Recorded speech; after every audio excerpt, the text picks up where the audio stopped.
In bankruptcy, we often deal with the situation where cars have more equity than is the exemption available to apply to the car.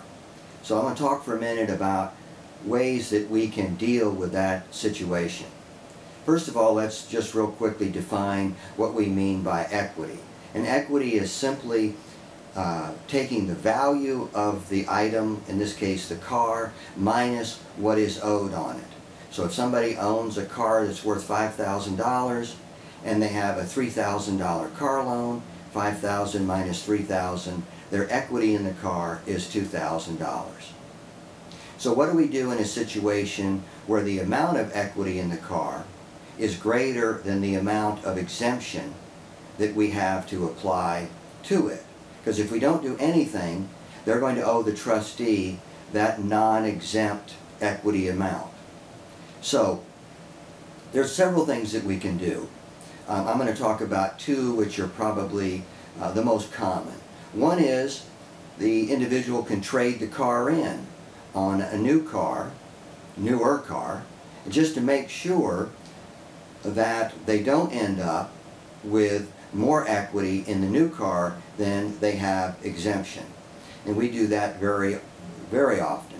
Another scenario that we follow, that we do quite often, is, best way to describe it is to use an example. Let's say we have our $5,000 car and the person doesn't owe anything on it. The car is free and clear.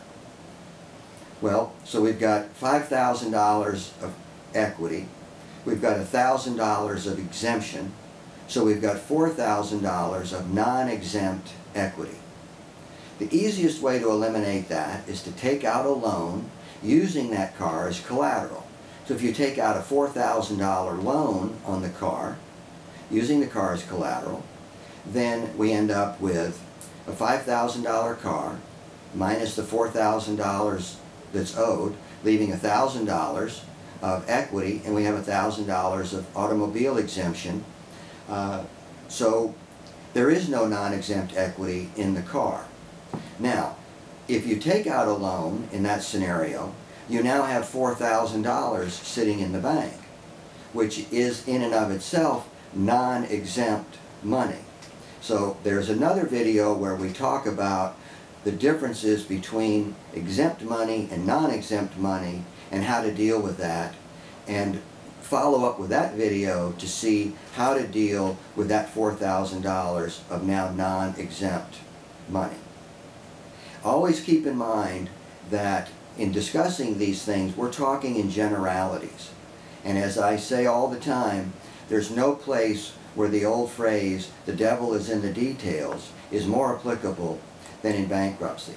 So be sure to obtain professional help and guidance in applying these principles to your situation.